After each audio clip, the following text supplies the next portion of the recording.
গল্পের শুরুতে দেখানো হয় একদল লোক একটি শূকর শিকার করছে। শূকরটি পালাচ্ছিল এবং তারা শূকর ধরার জন্য বিভিন্নভাবে চেষ্টা করছে।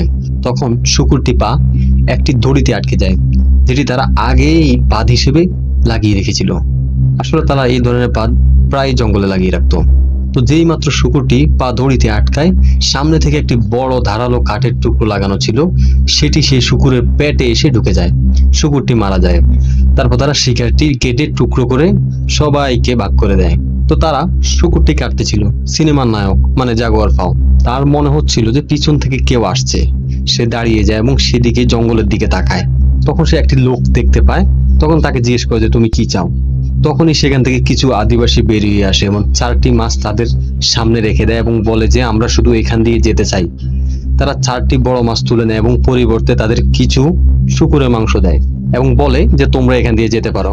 এরপর পিছন থেকে তাদের দলের সব অধিবাসীরা সেখান দিয়ে যেতে শুরু করে। তো জাগুয়ার পাও খেয়াল করে যে অনেকের গায়ে চোট লেগেছিল। এই সবকিছু দেখে নায়ক জিজ্ঞেস করেছিল কি হয়েছিল। তারা বলে তাদের গোষ্ঠী ধ্বংস হয়ে গেছে, এখন তারা নতুন করে কিছু শুরু করতে চায়। এই কথা বলে তারা এগিয়ে যেতে শুরু করে, কিন্তু নায়ক তাদের পিছনে যাওয়ার চেষ্টা করে। সে জানতে চায় আসলে কি হয়েছে। তখনই তার বাবা তাকে থামিয়ে দেন এবং বলে যে থেমে যাও। তারপর তার বাবা বলেন গ্রামে ফিরে চলো এবং সবাই গ্রামে ফিরতে শুরু করে। জাগুয়ার পাও তার বউ এবং সন্তানকে খুব ভালোবাসতো। এরপর দেখানো হয় যে সেখানে সবাই নাচছে গাইছে। জাগুয়ার পাও কোথাও হারিয়ে আছে, কারণ আজ সকালে যে গোষ্ঠীর অবস্থা দেখেছিল তার মনে একটা ভয় বসে গিয়েছে। সে তার স্ত্রী কোলে মাথা রেখে শুয়ে পড়ল, কিন্তু তার মাথায় এখনো সকালের সেই কথাগুলোই ঘুরছিল। এরপর জাগুয়ার পাও স্বপ্নে দেখে যে লোকটি তাদেরকে মাছ দিয়েছিল তার পেট কাটা অবস্থায় দাঁড়িয়ে আছে আর হাতে এক টুকরো মাংস নিয়ে সামনে কুকুর ঘেউ ঘেউ করছে। তাদের বলছে যে পালাও এখান থেকে। তখনই তার ঘুম ভেঙে যায় এবং বাইরে বেরিয়ে আসে সত্যি কুকুর ঘেউ ঘেউ করছিল। তখন বাইরে এক অধিবাসীকে দেখানো যায় যে খুবই ভয়ঙ্কর দেখতে এবং তার সাথে গাছের পিছিয়ে আরো অনেক লোক লুকিয়েছিল। সে তাদের ইশারায় বলে, তখন সবাই সামনে বেরিয়ে আসে। এবার সবাই তাদের দিকে এগিয়ে আসতে থাকে। জাগুয়ার পাও তো আগে থেকেই জেগেছিল, সে অনুভব করতে পেরে যে কেউ আসতেছে। সে ভিতরে গিয়ে তাড়াতাড়ি তার স্ত্রী সন্তানকে তুলে নেয় এবং বাইরের দিকে নিয়ে যায়। জাগুয়ার পাও তার স্ত্রী ও সন্তানদের নিয়ে একটি গর্তের কাছে যায়। তাদের দুজনকে দড়িতে বেঁধে এবং গর্তে নামাতে শুরু করে। গর্তটি খুব গভীর ছিল। সে ধীরে ধীরে তার স্ত্রী সন্তানকে নিচে নামাচ্ছিল, কারণ তার স্ত্রী গর্ভবতী ছিল। এবার অধিবাসীরা তাদের গ্রামের দিকে এগোচ্ছিল এবং তাদের গোষ্ঠীতে হামলা করে পুরুষ মহিলাদের মারছে, তাদের বন্দী করছে। আক্রমণকারীরা খুব ভয়ঙ্কর এবং শক্তিশালী ছিল। পরবর্তীতে জাগুয়ার পায় তার স্ত্রী ও ছেলেকে নিয়ে কুয়োয় ছাড়ছিল। তখনই সেখান থেকে অধিবাসী তাকে দেখে ফেলে এবং তার দিকে দৌড়ে আসতে থাকে। তখনই তাদের মধ্যে হাতাহাতি হয়।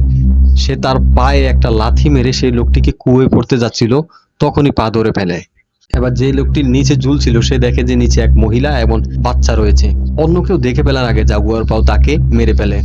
তারপর তাদের বলে যে আমি তাদের সাহায্য করতে যাচ্ছি, তোমরা এখানেই থেকো। তার স্ত্রী তাকে যেতে নিষেধ করে। জাগুয়ার পাও বলে যে আমি কথা দিচ্ছি আমি ফিরে আসব। কিন্তু সেখানে যাওয়ার আগে সে একটি বড় পাথর দিয়ে দড়ি বেঁধে নেয় এবং তার এক প্রান্ত কুয়োর ভিতরে ফেলে দেয়। সে না ফিরতে পারলে যেমন তার স্ত্রী সন্তান দড়ির সাহায্যে উপরে আসতে পারে। এবার সে তার গ্রামের লোকদের সাহায্য করতে যায়। সেখানে তাদের সাথে খুব লড়াই করে। তখন তাদের একজন নায়কের সাথে লড়াই করে হাতাহাতি এবং ছুরি নিয়ে নায়ককে মারতে আসছিল, কিন্তু নায়ক তার ছুরি ধরে নেয়, উল্টো তাকে মারতে যাচ্ছিল। তখনই তাদের সর্দার আসে এবং নায়ককে পিছন থেকে বন্দী করে নেয়। জাগুয়ার পাও তার বাবাকে বলে যে আমাকে ক্ষমা করে দিন বাবা। এই কথাটি লোকটি শুনে ফেলে, সবার সামনে তার বাবাকে গলা কেটে দেয়। এরপর সেই লোকটি যে তার বাবাকে মেরেছিল সেই কাঠের একটি টুকরো দিয়ে জাগুয়ার পাও মুখে খুব জোরে মারে এবং সে অজ্ঞান হয়ে যায়। জাগুয়ার পাও যখন জ্ঞান ফেরে সে তখন দেখে যে গ্রামের সব যুবক পুরুষ ও মহিলাকে বন্দী করে রাখা হয়েছে এবং তাদের কোথাও নিয়ে যাওয়ার প্রস্তুতি নিচ্ছে। তখনই জাগুয়ার পাও গর্তের দিকে তাকায়। তাদের মধ্যে একজন দেখে ফেলে এবং সন্দেহ করে কুয়ার দিকে কিছু একটা আছে। সে সেখানে গিয়ে দেখে যে তার সাথে একজনের লাশ পড়ে আছে, যাকে নায়ক মেরেছিল। এবার সে কুয়ার ভিতরে উকি দেয়, কিন্তু কুয়ার ভিতরে সে কিছুই দেখতে পায় না, কারণ জাগুয়ার পাও স্ত্রী যে ভিতরে পাথরের নিচে লুকিয়েছিল। কিন্তু তার এখন সন্দেহ হয় যে কুয়ার ভিতরে কিছু আছে, কারণ সেখানে একটি দড়িও লাগানো ছিল। একটি বড় পাথর তুলে কুয়োর ভিতরে ফেলে দেয় এবং দড়িটি কেটে ফিরে আসে। এবার তারা সেই লোকগুলোকে দেখতে পায় যাদের সাথে তাদের সকালে দেখা হয়েছিল। সেই লোকগুলোকেও বন্দী করে রাখা হয়েছে এবং তাদের সাথে নিয়ে যাওয়া হচ্ছে, কিন্তু বাচ্চাদের সেখান থেকে সরিয়ে দেয় তারা। এবার তারা বেরিয়ে পড়ে যাওয়ার জন্য। রাস্তায় নদী আসে, পাহাড় আসে, জঙ্গল আসে এবং পুরো যাত্রায় খুব সুন্দর সুন্দর দৃশ্য আসে। এবার এই দীর্ঘ যাত্রা শেষ করে তারা অবশেষে একটি জায়গায় আসে যেখানে একটি বাচ্চা তার মরা মাকে নিয়ে দাঁড়িয়েছিল। সেই মেয়েটি তাদের দিকে আসতে চাইলে তারা তাকে লাঠি দিয়ে সরিয়ে দেয়। তখন মেয়েটি বলে যে তোমরা কি জানো তোমরা কিভাবে মরবে? বলে যে খুব শীঘ্রই পবিত্র সময় আসতে চলছে, দিন অন্ধকার হয়ে যাবে, তাই তোমরা অন্ধকার থেকে সাবধানে থেকো। এখানে এমন একজন আছে যে একাই তোমাদের সবাইকে মেরে ফেলবে।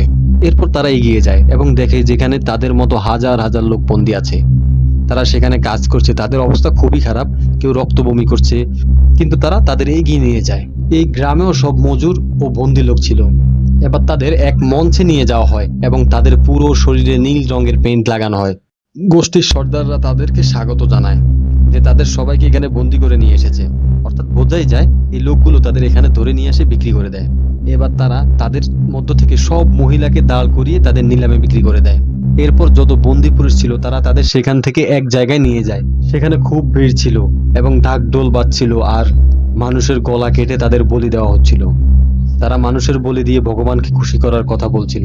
তখনই তারা তাদের মধ্যে থেকে যাদের তারা এখনই ধরে নিয়ে আসছে তাদের একজনকে শুইয়ে দেয় এবং তার বুকের ছাতি ছুরি দিয়ে ছিঁড়ে তার হৃৎপিণ্ড বের করে নেয় এবং তার মাথা কেটে সিঁড়ি দিয়ে নিচে ধাক্কা দিয়ে দেয়। এবার জাগুয়ার পাওয়ের পালা আসে এবং যেই মাত্র তার হৃৎপিণ্ড বের করতে যাচ্ছিল তখনই সূর্যগ্রহণ হয় এবং তারা থেমে যায়। এরপর তারা কিছু মন্ত্র পড়ে এবং সূর্যগ্রহণ শেষ হওয়ার পর তারা তাদের সবাইকে অন্য জায়গায় নিয়ে যায়। এখানে একটি বড় মাঠ ছিল এবং দূরে মাঠের শেষে ঝোপঝাড় ছিল আর ঝোপঝাড়ের পর জঙ্গল। তারা তাদের বলে যে তোমরা দৌড়াও এবং নিজেদের জঙ্গলে চলে যাও। এবার যারা তাদের ধরে নিয়ে এসেছিল তাদের সর্দার তার ছেলেকে ঝোপঝাড়ের কাছে পাঠিয়ে দেয় যাতে সেখানে পৌঁছালে সর্দারের ছেলে তাদেরকে মেরে ফেলতে পারে। এবার তাদের মধ্যে থেকে দুজনকে দৌড়াতে বলে, তারা দৌড়ায় এবং পিছন থেকে সেই ভয়ঙ্কর লোকগুলো তাদের তীর ও বল্লম দিয়ে শিকার বানায় এবং একজনের মৃত্যু হয় আর একজন তীর লেগে সেও মাটিতে পড়ে যায়। এবার আসে জাগুয়ার পাওয়ের পালা। আরো একজন জাগুয়ার পাওয়ের সাথে দৌড়ায়। তারা দুজনে আঁকা বাঁকা দৌড় দিচ্ছিল। একজনের মাথায় তীর লাগে এবং সে মারা যায়। এবার নায়ক ঝোপঝাড় পর্যন্ত পৌঁছে যাচ্ছিল তখনই গোষ্ঠীর সর্দার তাকে পিছন থেকে তীর মারে এবং নায়কের পিঠের এপার ওপার হয়ে যায়। সর্দারের ছেলে যে আগে থেকেই সেখানে ছিল সে তাকে মারতে যাচ্ছিল। তখনই সেখানে আরো একজন পড়ে থাকা লোক তার পা টেনে ধরে তাকে ফেলে দেয় এবং নায়ককে বলে যে তুমি দৌড়াও। কিন্তু গোষ্ঠীর সর্দারের ছেলে তার অস্ত্র দিয়ে প্রথমে সেই লোকটিকে মারে যে তাকে ফেলেছিল। তাই সে তার ছুরি বের করে যেই মাত্র জাগুয়ার পাওকে মারতে যাচ্ছিল নায়ক তখন তার হাত ধরে নিয়ে তীর দিয়ে তার গলা ছিঁড়ে দেয়। এবার নায়ক সেখান থেকে দৌড় দেওয়া শুরু করে। এখন গোষ্ঠীর সর্দার এবং বাকিরা সেখানে পৌঁছে ততক্ষণে সর্দারের ছেলে মারা যায়। এবার তারা সবাই মিলে তার পিছু নেয়। জাগুয়ার পাও যে কোনো মূল্যে নিজের বাড়িতে পৌঁছাতে চায় কারণ তার স্ত্রী ও সন্তান গর্তের ভিতরে আটকে ছিল এবং সে তাদের বাঁচাতে চায়। জাগুয়ার পাও দৌড়াতে দৌড়াতে খুব ক্লান্ত হয়ে যায়। জাগুয়ার পাও দৌড়ে একটি গাছে উঠে যায়। এরপর গোষ্ঠীর লোক সেই গাছের নিচ দিয়ে যায় কিন্তু তারা তাকে দেখতে পায় না। কিন্তু নায়কের শরীর থেকে রক্ত ঝরছিল। তখন তাদের এক লোকের গায়ে নায়কের রক্ত পড়ে যায় এবং তার পিঠে যে রক্ত পড়েছে সেটা আবার অন্য লোক দেখে বুঝতে পারে যে জাগুয়ার পাও উপরে কোথাও লুকিয়ে আছে। জাগুয়ার পাও যে গাছে বসেছিল সেখানে দেখে সে একটি কালো চিতা বসে আছে। এবার জাগুয়ার পাও দৌড়াতে শুরু করে সেই দিকে যেই দিকে সেই লোকগুলো তাকে খুঁজতে এগোচ্ছিল। এবার তার শব্দে তারা বুঝতে পারে যে সামনে থেকে কেউ আসছে এবং তারাও তার পিছু নিতে শুরু করে। এবার কালো চিতাবাঘ যেই না মাত্র জাগুয়ার পাও কাছে পৌঁছচ্ছিল তার উপর হামলা করতে যাচ্ছিল তখনই তাদের একজন কালো চিতার সামনে চলে আসে এবং কালো চিতা জাগুয়ার পাওকে ছেড়ে সেই লোকের উপর হামলা করে এবং তাকে মেরে ফেলে। তাদের লোকজন এসে কালো চিতাকে মেরে ফেলে। এরপর তারা এগিয়ে যায় নায়ককে ধরার জন্য এবং নায়ক দৌড়াতে থাকে। ওরা সবাই আবার জাগুয়ার পাওয়ে পিছনে ছুটতে থাকে আর ছুটতে ছুটতে ওরা খুব কাছাকাছি চলে আসে। অন্যদিকে জাগুয়ার পাওয়ের স্ত্রী দড়ি দিয়ে উপরে ওঠার চেষ্টা করে, তবে সে কিছুদূর উঠে আসলো সে আবার নিচে পড়ে যায় আর সেই সাথে সে পেটে প্রচুর ব্যথা পায়।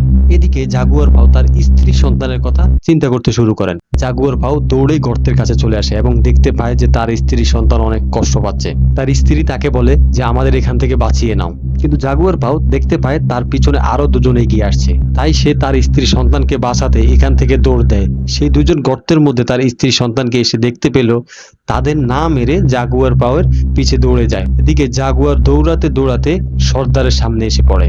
এবার জাগুয়ার দৌড় না দিয়ে সেখানেই থেমে যায়, আর সাথে সাথে জাগুয়ার বুকে তীর মেরে দেয় সর্দার। তবে জাগুয়ার শেষ শক্তি দিয়ে উঠে দাঁড়ায় এবং তাকে বলে, যদি হিম্মত থাকে এসে আমার গলা কেটে দেখাও। এই কথা শুনে সে তীর ফেলে দিয়ে চাকু বের করে এবং জাগুয়ারের দিকে আসতে থাকে। হঠাৎ তার পায়ে লেগে একটি দড়ি খুলে যায় এবং এখানে পেতে রাখা ফাঁদ এসে তার বুকে এদিক ওদিক ঢুকে পিঠ দিয়ে বের হয়ে যায়। এটা ছিল সেই ফাঁদ যেটা দিয়ে তারা পশু শিকার করত। এরপর তাদের দুজন এসে তাদের সর্দারকে দেখে ভয় পেয়ে যায় এবং তারা বলে, বেঁচে ফিরতে হলে আগে জাগুয়ারকে মারতে হবে। তারা আবার জাগুয়ারকে তাড়া করতে থাকে। এদিকে গর্তের মধ্যে পানি পূর্ণ হয়ে যায়। জাগুয়ারের স্ত্রী পেট ব্যথায় কাতরাচ্ছে। সে একটি পাথরের উপর দাঁড়ায় এবং তার ছেলেকে ঘাড়ে তুলে নেয়। পরবর্তীতে জাগুয়ারের স্ত্রী মানসিকভাবে প্রস্তুতি নেয় বাচ্চা প্রসব করার জন্য। অবশেষে এই পরিবেশে সে পানিতে বাচ্চা প্রসব করে। পুরো মুভির মধ্যে এই সিনটা ছিল সবচাইতে সেনসিটিভ। এদিকে জাগুয়ার সহ তারা তিনজন সমুদ্রের দিকে এগিয়ে আসে এবং কিছু একটা দেখে তারা অবাক হয়ে তাকিয়ে থাকে, কারণ এমন কিছু দেখেছে যেটা তারা সারা জীবনেও দেখেনি। আসলে এটা ছিল কলম্বাসের জাহাজ। কলম্বাস ইউরোপ থেকে দলবল নিয়ে জাহাজে করে রওনা দিয়েছিল নতুন মহাদেশ খোঁজার জন্য। তাদের মনে হতো ইউরোপ আর এশিয়া ছাড়া আরো মহাদেশ থাকতে পারে যেটা সম্পূর্ণ পৃথিবী থেকে বিচ্ছিন্ন হয়ে আছে, সেখানে হয়তো মানুষের অস্তিত্ব রয়েছে। এভাবে সে 1000 মাইল সমুদ্র পাড়ি দিয়ে আমেরিকার একটি সমুদ্র সীমায় এসে পৌঁছায়। আর এভাবেই কলম্বাস আমেরিকা নামে একটি মহাদেশ আবিষ্কার করে। কলম্বাসের জাহাজ ওই দু লোক আর জাগুয়ারের দিকে আসতে থাকে। জাগুয়ার উঠে তার স্ত্রী ও সন্তানের দিকে ফিরে যায়, গিয়ে দেখতে পায় তার স্ত্রী, বড় ছেলে এবং সদ্য জন্ম নেওয়া সন্তান নিয়ে পানির মধ্যে দাঁড়িয়ে আছে। মুভির একদম শেষ সময় তার স্ত্রী বলে, আমরা কি তাদের সঙ্গে চলে যাব? কিন্তু জাগুয়ার বলে যে এই জঙ্গল আমার, আর আমার সন্তানেরা এই জঙ্গলের শিকার করবে। এটা বলে তারা জঙ্গলের ভিতরে চলে যায়। ধন্যবাদ সবাইকে আমাদের সাথে থাকার জন্য।